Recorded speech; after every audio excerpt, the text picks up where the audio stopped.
PD came out of Annemarie and I talking in the beginning of the year, just trying to figure out ways we could help you and reach everybody, especially middle school and high school, where you have a combination of kids at home, completely at home. Sometimes they're home or they're in the class. Hi, Danielle. And so today's idea is communication. And when we first were thinking about this, we were thinking like communication with parents and communication with students, but we were finding out that that is a piece that teachers really feel like they have. You know, the Google Classroom kind of makes that easy. So as an instructional coach, being in a classroom a lot, I'm noticing that it's really hard to teach kids when all you see is a black screen. At least it is for me. I'm such a visual person that I can't see them. If I can't see the kids react, if I don't know that they're sitting there, I kind of feel like I'm teaching to nothing. And we've had lots of teachers say the same things to us. So we've been trying to play with ideas to get at least a feeling of the kids being able to participate even if they don't have the cameras on. And it will also give the teachers the feeling like they're doing something, they're connecting with the kids.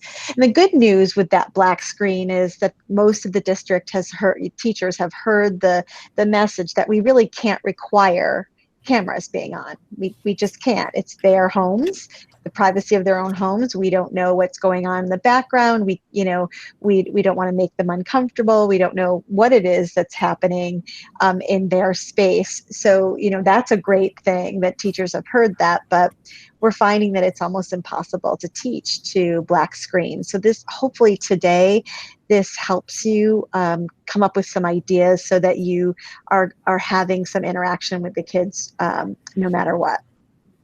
Is there anything you guys want to say when it comes to that subject before we get started? Any comment you want to make? You can turn your mics on. Okay. So, so I'm my part of this PD is I'm just going to talk to you about the instructional part of it, like the things you can do to prepare for this. And then Annemarie is going to show you all kinds of fabulous tech ways to do what we're talking about. So what I've been working on as a teacher, just with some other teachers, is this idea of communication being different depending on the reason you want to communicate. So my computer is so slow today. Let me see if it's pulled up here.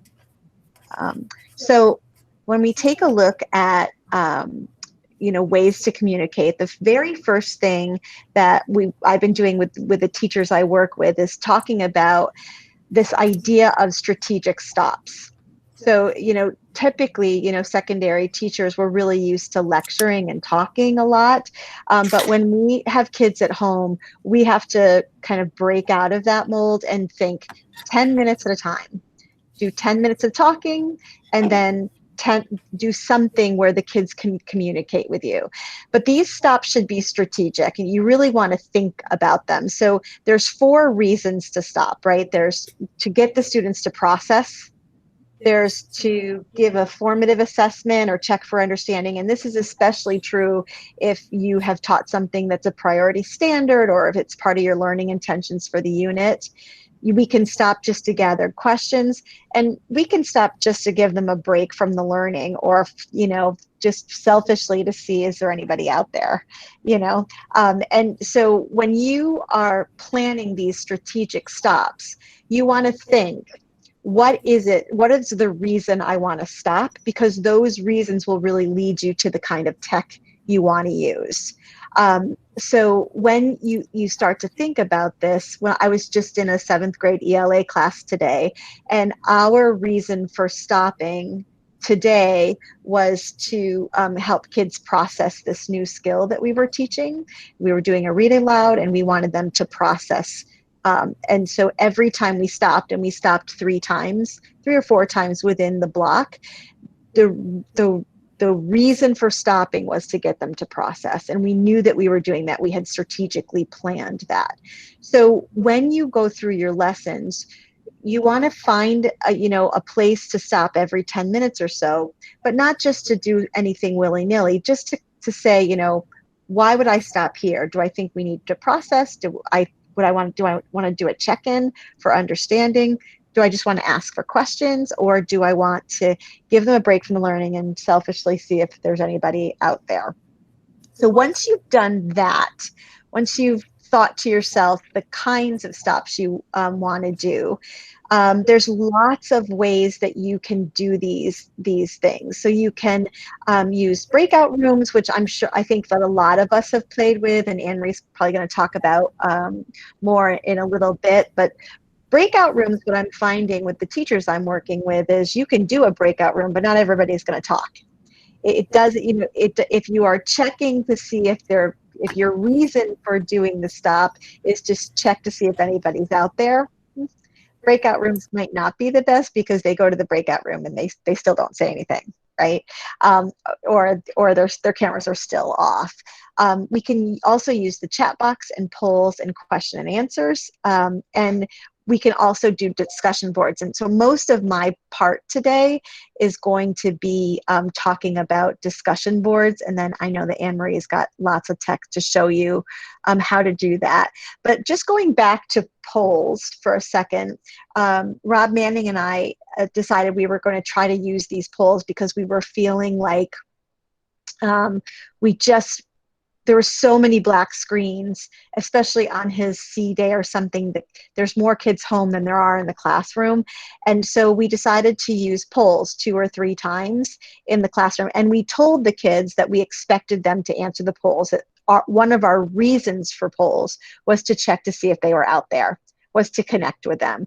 We started by saying we were having trouble. We put it on ourselves. We were having trouble feeling like we were being good teachers because we couldn't see their faces, and we couldn't see if they were out there at all, or understanding. So Rob and I strategically planned some polls that we could do with the kids. And we started the class with a poll. We went in the middle of the block, we did a poll.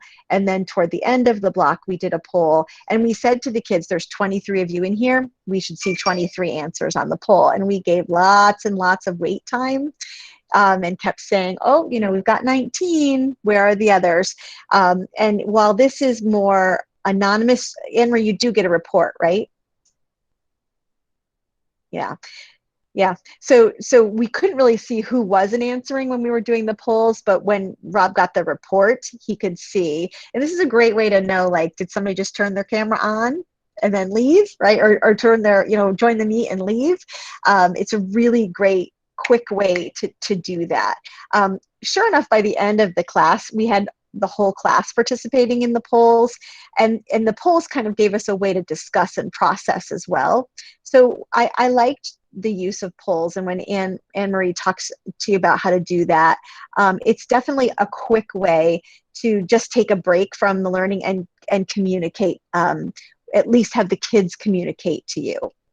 There's not a lot of ways to communicate back to them with polls, but at least they're communicating with you. So one of the things that I wanted to really talk about today in my part of this is those discussion boards. I'm finding a great deal of success with discussion boards. As far as for me, being able to see that the kids are responding makes me feel better, and makes me feel less lost with the black screens. But I'm also finding that discussion boards are great for formative assessment, because we can go to them afterwards and be like, how did they answer this? How are they doing with my priority skill? It's also a great way for kids to ask questions and the other kids can answer back and forth. So it's great to have conversations going.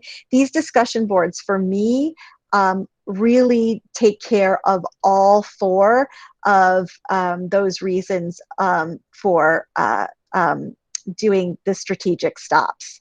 They can help kids process, you can formatively assess, you can gather questions, and it gives them a break from the learning and connects them with other kids. So I'm really loving them, and I want to spend some time with that. So the first one I'm going to show you, we used a Jamboard. Anne-Marie is going to tell you a lot more about that, but I just want to show you what that looked like. So we were doing a read aloud, and you can already tell when you look at this who didn't participate, right? You can see their names clearly. So the way that I set this up, and Annemarie will do more of that, is we put like a name on each Post-it. And it was already set up for the kids, and the kids were able to jump in and on their Post-it when I stopped in a read aloud to do some discussion. So we loved it immediately. And once again, we told the kids our reasons for strategically stopping.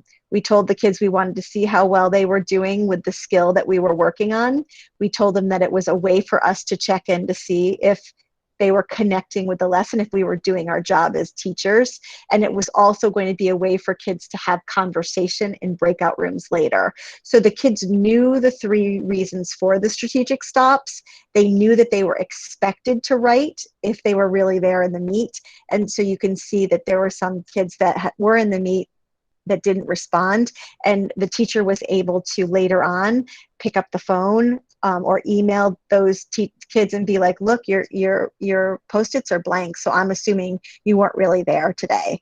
And so they had some really good discussion with that. But if you take a look at these responses, you can also see in a formative assessment way which kids are really getting the skill that we're working with, and which kids have a basic understanding of the skill, and which kids really need some work with the skill for those that answered. And so the discussion board, I love Jamboard, and one of the things Annemarie is going to talk about are the drawbacks and the good things about each. But I love Jamboard because I can see it all right there in front of me. And I can do a really quick assessment. Everything is laid right out there in front of me. The kids, I have to tell you, liked it. There was a frustrating moment when we were moving on to another part of the read aloud, that one of the kids decided to spin the Post-its and to get rid of the Post-its. And that was frustrating for some kids. It was also frustrating for the teacher. And I know that Annemarie will talk more about that later. But so there are some drawbacks to all of these things that I'm going to talk to you about. And that was the one for Jamboard when we did this. But as far as feeling connected to the kids, this was something that I was like, okay, I know most of them are out there. I know most of them heard the read aloud because they were able to answer. And I know that they are pretty aware of the skill that we're teaching because they're answering in a manner that we have just taught. So it was really satisfying to do this work. It made me feel 1,000 times better, even though I still can't see their faces. But at least I knew that they were out there. Thoughts, questions before I go on?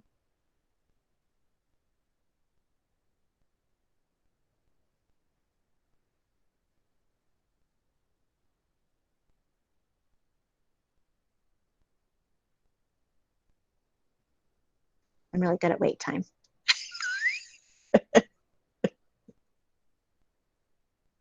So the next one we tried, we did the Jot Lot with Jamboard last week, and then this week with the teacher that I was working with, we decided to do a Padlet.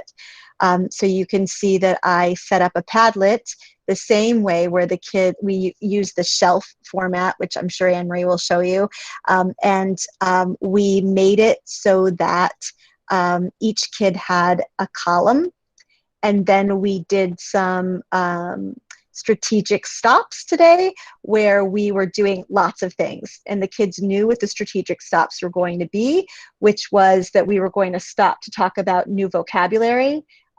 What's one of their learning intentions is how to define and figure out tricky words in upper level text. And so they knew that we were going to come across some tricky words, and they were going to try to define them based on the context clues. So they knew that that was one of the reasons that we were going to have a strategic stop today. We also strategically stopped to do a formative assessment. We asked them, we've been practicing this skill for 3 days. Today we're going to ask you to do some writing about it right here on the Padlet. So they knew that those were the 2 reasons for strategic stops, and they were ready for it. And that was up on a slide that this teacher makes so that they all know what we're doing in the hour. And again, we stopped and did a lot of things. The one thing that is a drawback of Padlet, especially this Padlet, is that let me see if I can get it opened. It's not opening. Oops. I thought I linked it. Maybe I didn't. Is that if you've ever used the shelf, I think this teacher has like 23 kids, it goes across forever and ever. Do you know what I mean? Like I'm doing this to see all the kids, where in the Jamboard, I could see all the kids. For when you use the shelf format of Padlet, it definitely doesn't allow you to see all the kids at once. I guess I didn't link it. I thought I did, but I guess I didn't. So that was the problem that we saw today with Padlet, although it did do the trick. You know, we were able to get the kids to do some connecting with us. And I can't stress enough how, you know, at first, if you just want to start playing with this stuff, it's great. But I think that we feel like we're much more successful when the teacher and I have discussions about like, okay, where are we stopping today? You know, what are we going to do in our first 10-minute chunk? And then what's the kind of stop we're going to do? What's the next 10-minute chunk that we're going to do? What kind of a stop are we going to do? And a lot of times the stops overlapped. You know, I mean, it was connection for us and questions for them. But we're finding that when we plan the stops out, it seems much more successful than us just willy-nilly being like, in the chat box, put, you know, something, you know, and by telling the kids ahead of time, we're going to be stopping to ask you to do this. Then we're going to be stopping to ask you to do this. It gets them ready. It also raises their level of anxiety just a bit by telling them in the beginning of class, we're going to be doing this, because then they're like, oh, I got to listen. You know, I've got to stay here. I can't check out, because I know they're going to stop 4 times in this next 40 minutes, and I better be on my game. Otherwise, I'm going to get a call or an email from the teacher. So just by telling them at the beginning may make it so that they stay around for you, and it's something to consider. Thoughts on Jamboard or Padlet, or doing these strategic stops? Anything that came to mind?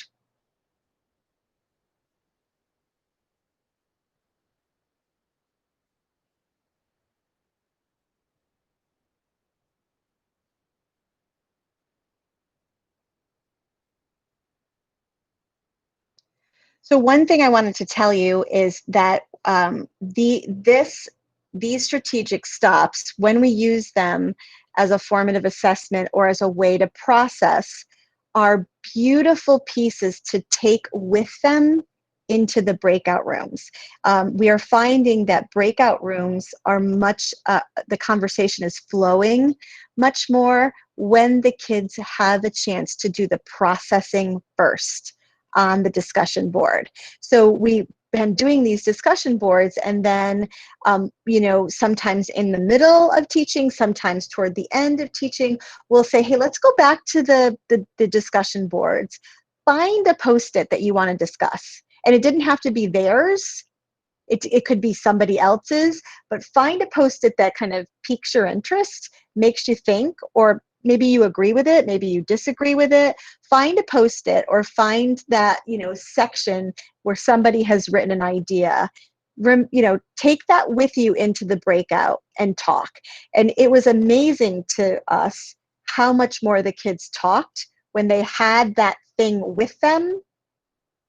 And we were finding that each kid came with something, and they were more apt to talk. And we gave them opportunities. You could chat it, you can write it in the chat box, you can, you know, just talk with your mic on, you can turn your cameras off. One thing that we did with the breakout rooms that was fairly successful is, you know, one day we spent just on breakout rooms. So we had all of this discussion board stuff from the day before. We came back to breakout rooms, and we said to the kids, let's just do experiments. Let's all go to the breakout room and just chat. chat your thoughts. And then we came out and we debriefed that. We said, how'd it go? How did it feel just to do a chat? Was that a great conversation? Why or why wasn't it a great conversation? What do you wish had happened? And then the kids were like, oh, we need to hear them. Some of the kids were pretty bold to say, I didn't like it, because they were just writing, I agree. That's not a conversation. So we said, okay, this next one, if you're brave, turn your mic on, keep your cameras off if you have to, and let's try to talk about the post-it you bring. So we went back in, they talked with the post-its, we came back out. Not everybody talked, but more people turned their mics on to talk. And again, these discussion boards, along with some really explicit talking about breakouts, allowed for a little more talk. And then we tweaked it again. We were like, what would make it better? And some really brave kids were like, I wish I could see their faces. And so we had this discussion about, like, why wouldn't somebody turn their cameras on? And the kids generated all kinds of ideas. And so we said, if you can turn your cameras on, let's do that. In fact, the kids in the class, you could turn your cameras on. Why don't you guys be the leaders today? You're in class, you turn your cameras on, and you talk face to face. So we put them back into breakout rooms. Some were on camera, some weren't. And once again, those breakout rooms were 1,000 times better than the first one. So these discussion boards that we're building with the tech that Annemarie is going to show you really will really become these launch pads for other things, where we're connecting and reconnecting and reconnecting. And the final thing that I wanted to say about these discussion boards is this is a really great way to get a grade. To say to the kids today, and this is what we said to them, kids today when you write on the Padlet, we're going to grab your post-it and we're going to take a look at how well you're doing with this skill that we've been talking about. So we want you to do your best work on this Padlet. Here's the question we want you to answer. Go ahead and write. And it's a really great way, the teacher took it and he has a rubric that he's using to see, like, how well is this person doing when it comes to the skill. So it's a great way to do some assessment, but you're still discussing, you're still connecting, you're still having these moments in class where you're not doing all the talking like I'm doing right now, but there's a chance for kids to stop and process, or stop and question, or stop and assess how well they're doing. Thoughts?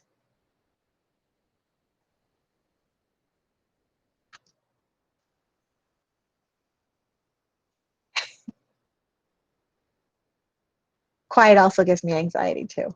Black screens, and quiet. Oh gosh. Anything helpful here at all? Are you thinking to yourself that won't work because, or anything that you're like, I think I might try this? I personally have kind of played around with some of those things and done it a little bit, but I feel like that gives me some good things, like strategies of how to actually use them a little better. Good.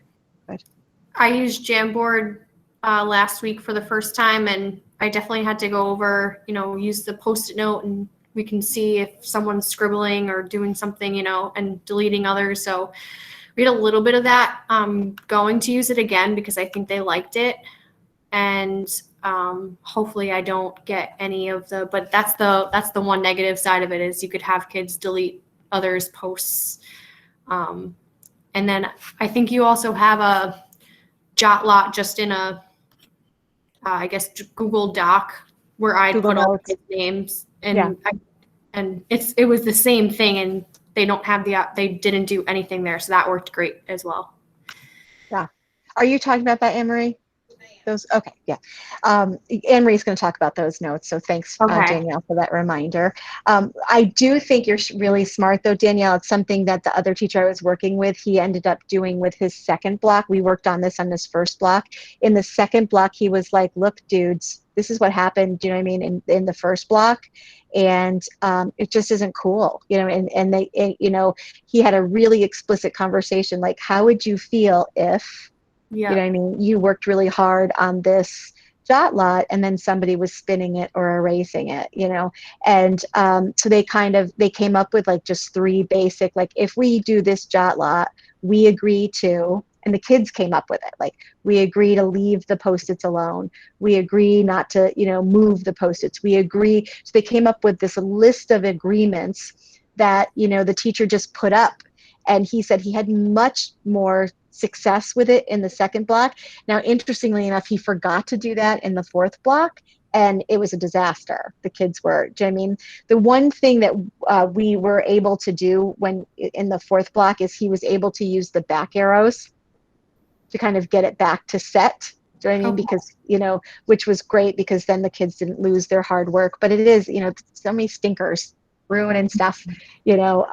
But it's a really good point, Danielle. But I do also agree with you. I think the kids love the Jamboard, because I can't tell you how many readers in that block that I was working with then went and set up their own jot lots for their own reading. You know what I mean? Which was great, because we want them to keep track of their own reading as well as the read aloud. That was amazing to me. And I never really said anything. They just went to do their instructional reading, and all of a sudden we had like 3 people being like, "Can I do that jot lot myself?" You know, and I was like, "Oh yeah," you know. So they went and did it. So I think you're right. They do love the Jamboards. Yeah. Yeah. What else?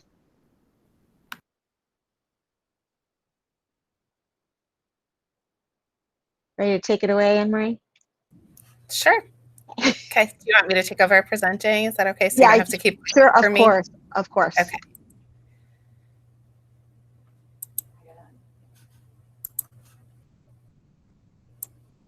Okay.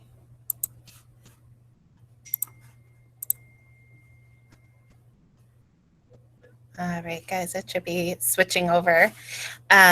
So to follow up on what Logan said, I'm going to go over just a number of different tools, and we're going to talk about some of the advantages and disadvantages of each to start with. And I know some of you have been using this, but just as kind of a general way to keep your students communicating, to know that they're there, to see and check in with them, and also be able to walk away with some data from that each individual class session, is to use Nearpod.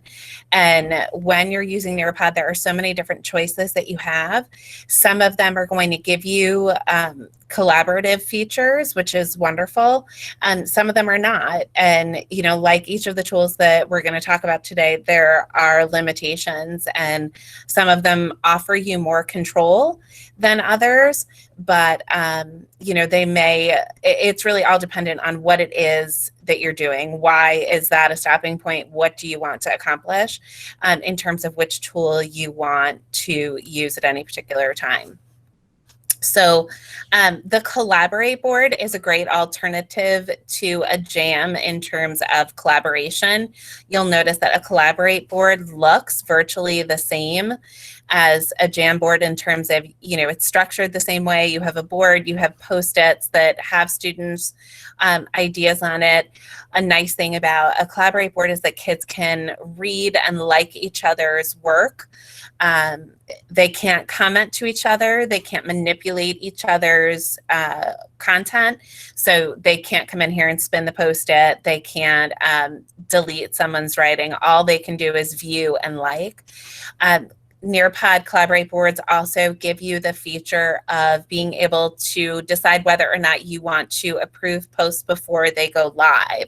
So when you launch a Collaborate board, a box will pop up for the teacher asking if you want to pre-approve posts or not.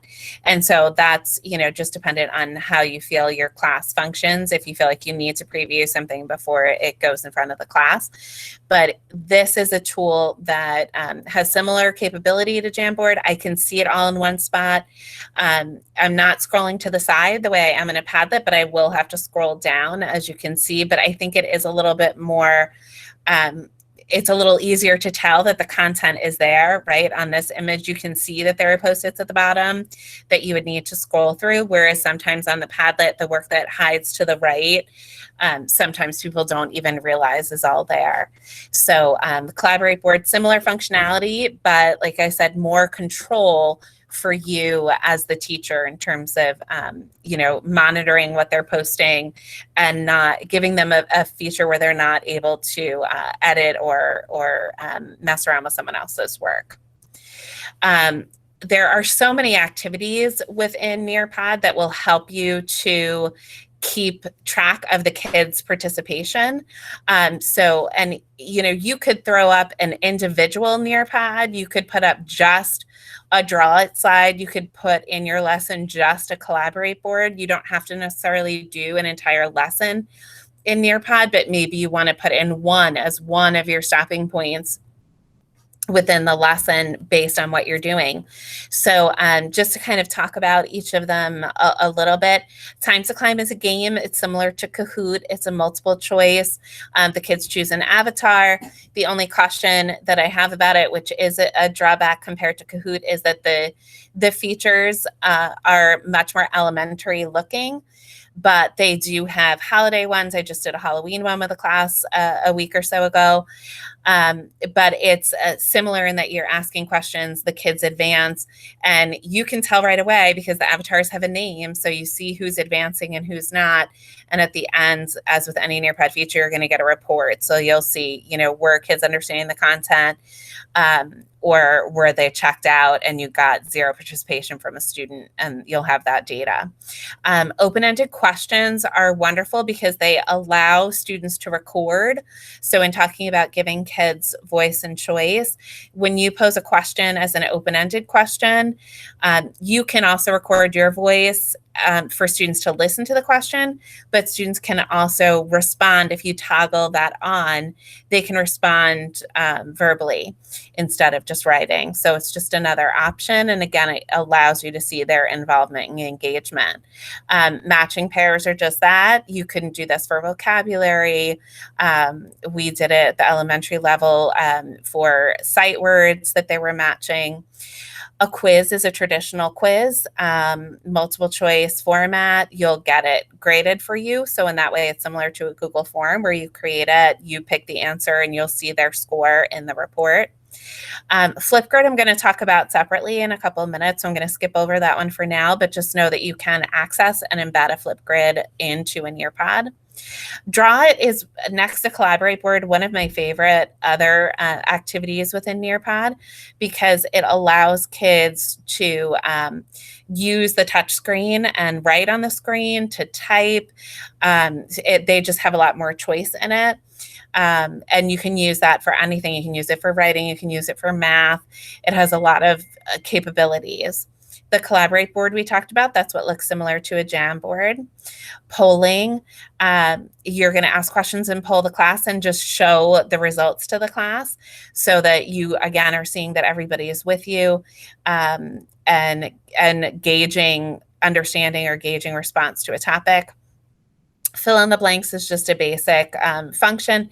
And then you could play a memory game as a review or as a brain break, or you just want to do something different to keep them engaged and with you for the lesson. Google Meet, Logan talked about a little bit, and the features within it. If you haven't used it, I'm going to escape back out because I did not split screen, so I want to come back to you, and I'm sorry that mine is frozen too. But just as by a show of hands, how many of you have used polling or Q&A in Meet? Okay, Avery, you've used it. Awesome. And Logan, I know you have. Okay, great, Maureen. So those features, thanks, Nicole. Those features are in the same place as the breakouts. So under those shapes, when you click on it, you'll see that you can either do a poll, you can do a Q&A. The great thing about that is that with the poll questions, you can create them in advance, not a week in advance, but I was in a workshop with Google last week and actually asked them about it, and they said at least the day of. So I could in the morning come in, open up my meets, create my poll questions, because I don't want to have to be typing on the spot with the kids, have them there. And when I go into the meet later that day, they will still be there. And all I need to do is launch them at the time I want to ask it. So in that way, you can pre-plan those polls. It's the same would work in Nearpod. You're pre-creating it and then you're, pulling it up at the right time. But Meet allows you that launch feature as well, which is nice. So you can create questions in advance, create those poll questions in advance, and launch them when you're ready to ask that question of the class. Annemarie, do you mind just clicking on it and showing them what it looks like? Mm-hmm. Can you see it on yours? Okay. Okay. So the breakout rooms, I'm sure that you guys have seen. Unfortunately, because I'm not the host, Logan, do you want to present so that you can demonstrate? I'm not going to be able to. Okay. So I'll stop presenting for a minute.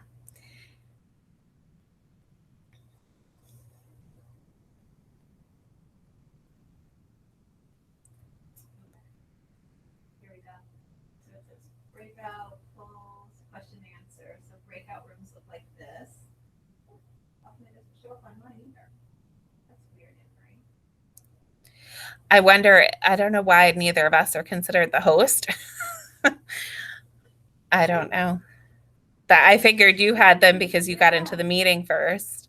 Yeah. It's right there, honestly. It will just allow you to create the question and then you save it. There's a save button, which I know we're not usually used to with Google because we expect everything saves automatically, but you want to save it. And then when it's time for you to share it, you'll pull up that part again and you'll launch. Okay. Any questions on Nearpod or the Google Meet before we go on to some other resources?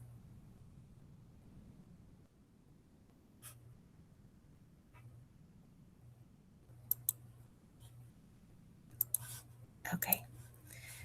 Let's see.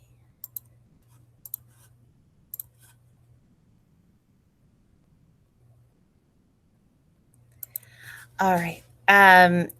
Logan shared with you the Jamboard. Oh, my screen went crazy. And I'm just going to pull it up and talk a little bit about the features of the Jamboard. So what's great, it's very visually appealing, I find. It's the same reason I like the Collaborate board. I see everybody in one page. You can add numerous pages to a jam. They're just up at the top with the arrows. It's super easy to create. You can create a Jamboard in advance and open it within a meet. You can open a jam on the spot if you want to. But the limitations are that anybody who has editing rights, which you would need to give students in order for them to add to the Jamboard, then unfortunately can alter someone else's work. They can spin them, like Logan was saying, they can edit them, they can delete them. The one drawback to Jamboard, as opposed to some of the other Google features that I'm going to talk about, is that Jamboard does not have a revision history. So you can't go back and say, I'm just going to reset it to this time.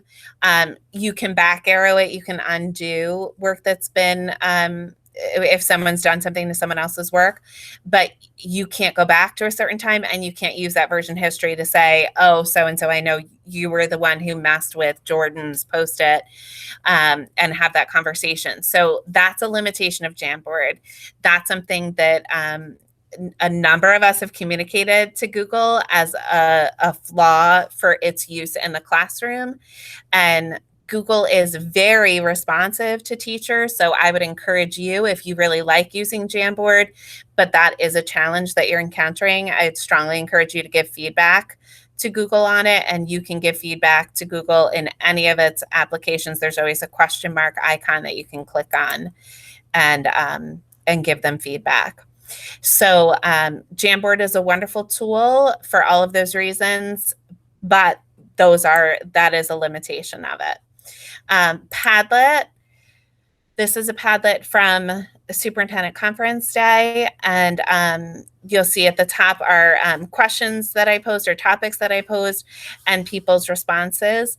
Another nice thing, like within Nearpod, kids can like each other's posts. So if I had students' names across the top, and again, as Logan was saying, this is where you just have to scroll over to see the rest of it. And students would have the idea because they can see over here that one is cut off, but it can be a little tricky sometimes for them to grab that bar and pull over or swipe over. So that's another thing to consider. It's nice that they can like each other's work. It's nice that they can comment on each other's work if you choose that in your settings.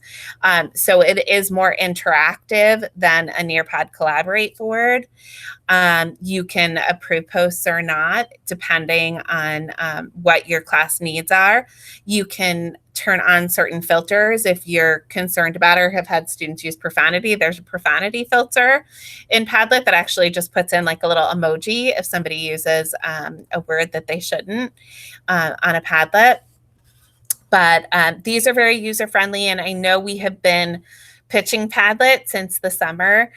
We are hopefully days away from actual full access for everybody. It's been a process trying to get a hold of Padlet. All of the coaches were tweeting at Padlet, kind of harassing Padlet because they would not get back to us about getting us an actual subscription. So the PO is in and hopefully it'll be available soon.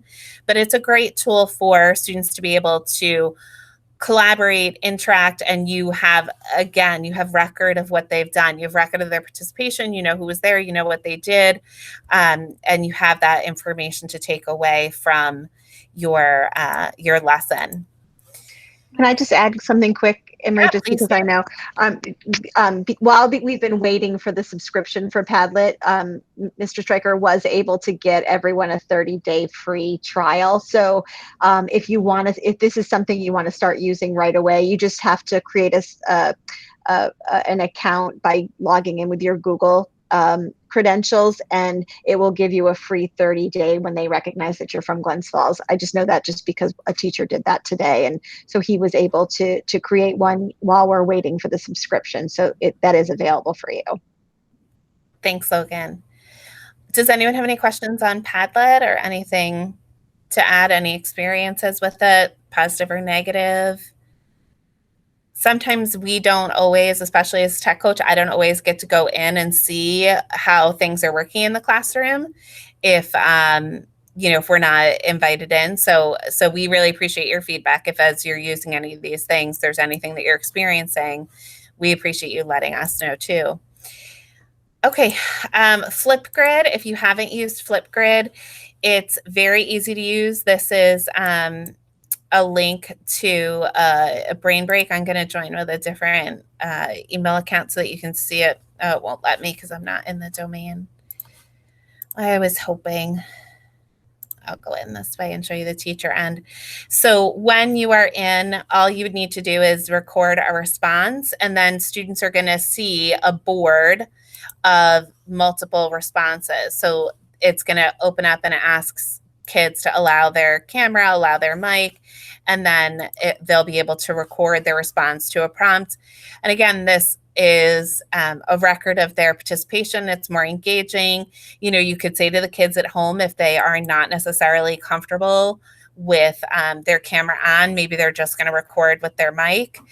So everybody can have that experience of participating. They can see each other's responses. They can hear each other. Hopefully, if their cameras are on, they'll be able to see each other. But again, it's just finding a way to allow students to be actively engaged and showing you that level of engagement and communication in a way that feels comfortable to them.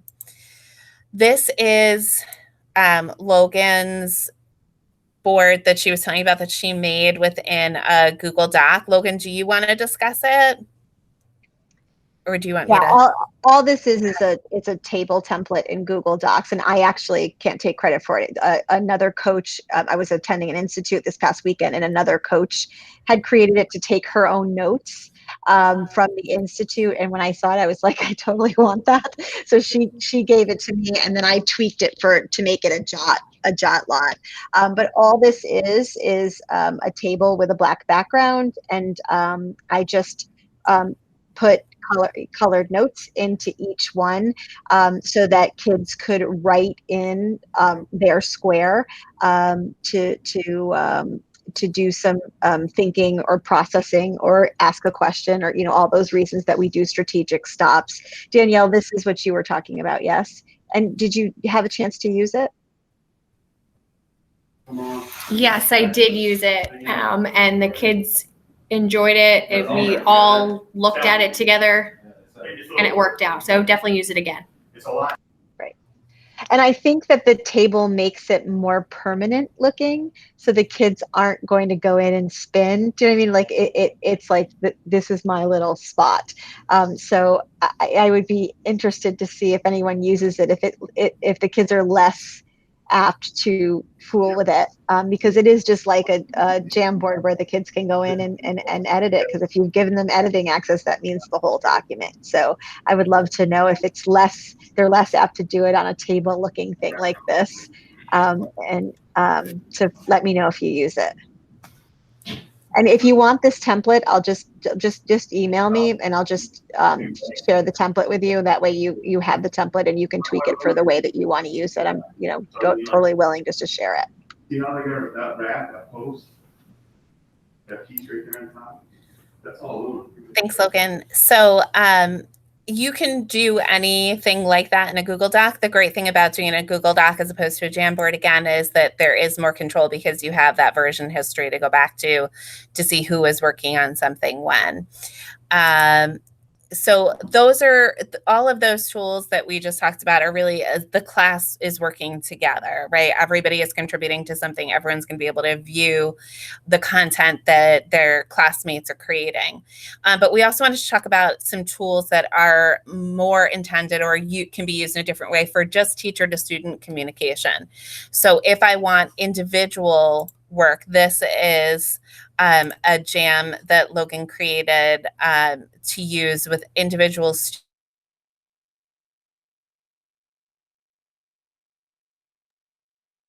Okay. So remember I told you that once we used the Jamboard, the kids were all like, could I do that myself? And I was like, absolutely. So this is Andrew. We're doing a biography unit in 7th grade. And so Andrew has been keeping Post-its, responding to his own biography in the way that we've been doing it in class.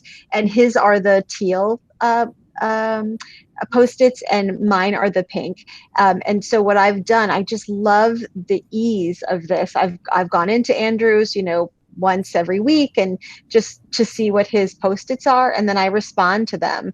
And he has been coming back and answering the things that I've asked him. Today when I was in class, he was like, "Thanks for adding a Post-it. That was great." And it's one thing I really want to say to you is a beautiful way to create relationships and connections with your students so that they feel more apt to put their camera on. They feel more apt to do these discussion boards is to give them concrete feedback. It's got to feel horrible for kids to do work and send it out into the ethers.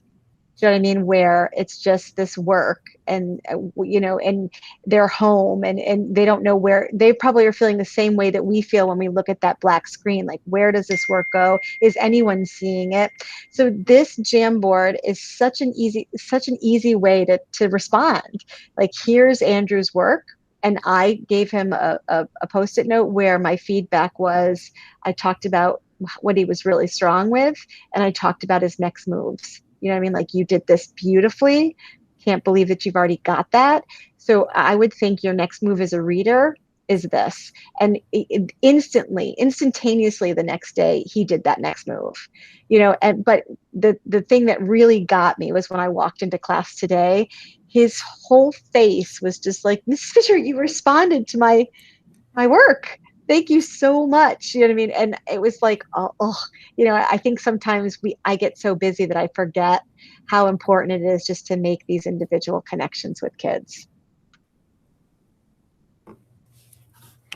So creating a jam for each kid, how long did that take you to do, Logan? I didn't create it. They did. So I just taught them to go into their waffle. Got it. They created it and then they shared it with me.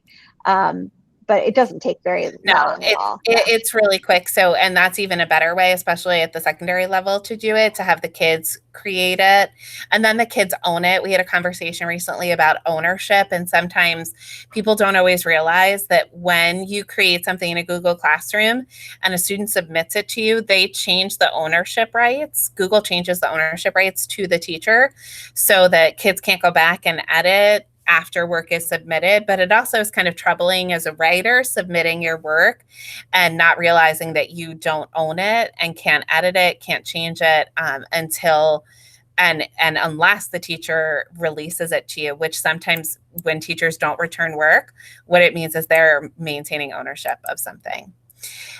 So within Google Slides, this is just another alternative that's similar in that you can create a slideshow for a student, or you could do it as a partnership if we're talking about working at a community collaboration and community communication. You could set this up with multiple students working on a slide, or you can set it up this way individually and hyperlink it so that when students go in, they're just going to click on their name and it will bring them to their slide to type their response to the question. So this tool could be used either way, but again, because it is a Google Slide program, you have that benefit of revision history. And in a live view, if I pull this up and I have students working on it, I would change my my view to a grid so that I can see all the students working at the same time in real time and see who's on it and who's not. And that way I don't have to wait till the end of the class or I don't have to keep scrolling and see, oh, Steve, why is, yours is blank. Are you stuck? Do you have a question? Is there something I can help you with, or how can I help you to respond here? So I can change my view to grid and just easily keep track of everybody and see what everyone is doing and that they're with me and that they're responding. Similarly, in Kami, we can have communication, and we talked about this when we talked about feedback in another PD session, but Kami is a great tool for you to provide feedback to students so that you have different opportunities and different ways to give feedback to students so that everything isn't just a written comment, although Kami does allow you to do that. So once I open up this Kami assignment and I see that I've sent students a math problem, my student has responded incorrectly to the math problem. Now I need to comment on it. So I have the option when I come over here to comment of giving a text comment. I could write my thoughts on their response. I can give a voice comment, or I can give a video comment so that, as much as we miss seeing our kids when we're looking at a black screen, I know our kids miss seeing us too, especially when they're not in school with us. And if I have to do this for homework, and when I go in to open it up, as excited as Andrew was to get Logan's written comment, I'm sure he would have been excited too to see her there talking to him. So Kami allows you the opportunity to respond to your students in multiple ways, which is another great way to encourage and foster communication. When it comes to talking and communicating with families, we did a whole session just on newsletters as a way to communicate, and some of them you can create in different Google applications. This is Adobe Spark, and we have S'more. We don't have a ton of time, so I'm going to try to cover these quickly with you, but I just put them into Google Slides to demonstrate. So the first set were all created just with Google Slides, and if this was something that was shared weekly, monthly, quarterly, however you choose to share, the more our families are in the loop, the more successful our students are going to be. You can get as elaborate with this where you have, moving images, you have text. You can keep it more simple and just add a background and some basic text. You could create it in Google Docs if you're more comfortable working in Docs. This is just from a template. This was just created with text boxes. Or you can use Google Drawings if you are a Google Drawings person. It really is in part just your comfort level. Google Drawings is kind of a great merger of slides and docs, because one thing that drives me crazy is with Google Docs is when you want it, I love a nice text box, and you can't do a text box. You have to do the table, and then trying to adjust the size can be frustrating at times. So Drawings allows you to pull both of those things together. Adobe Spark, we have access to as a district. And I'm just going to close tabs because my Chromebook runs really slowly when I have things open. So if you wanted to access Adobe Spark to generate newsletters, you would just go to Adobe Spark, just put it into Google, sign in with your Google account. There are plenty of free templates, or you can create your own. It's really easy to just set up a couple of boxes, and any of these things that I've shown you so far can also just be printed off and sent home. If you have students who you feel that you would better reach families through print than through emails. And then I'm sure everyone is familiar with s'mores. We send out a s'more every Monday to you. The one limitation and the reason why I always feel bad to even suggest more is because there are limitations to how many you can do for free. It allows 3 free newsletters. My caveat with that is it allows 3 free newsletters per email account. And I don't know about you, but I have a bunch of email accounts. And I always forward my s'more I send it first to my home account, and then I forward it to my school account so that I can embed it nicely in the email. So I'm just putting that out there. They're very easy to create. They allow you to embed video. It allows you to embed image and text. It's a nice way to put photos of kids in there and share it out with families. Let's see. I think that's actually it. We have 3 minutes left, so I'm going to close out, and we'll see if anyone has any questions for us.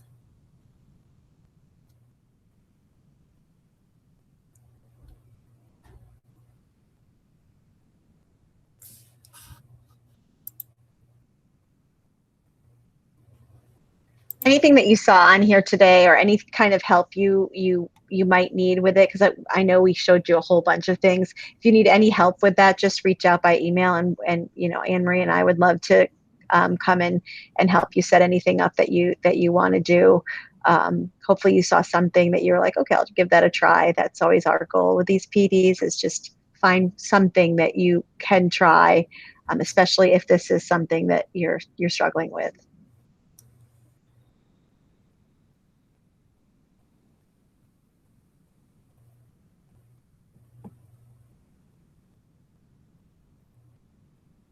All right, guys, this has been recorded, so we'll put it on the teacher resource page. So if there's anyone else that that is having this trouble, send them there, and we'll put it there. And anybody that wants the template for the Google note taking, just give me an email and I'll send it to you, or anything else.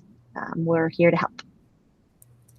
Thank you so much for your time this afternoon. Bye. Thank you. Thanks, guys.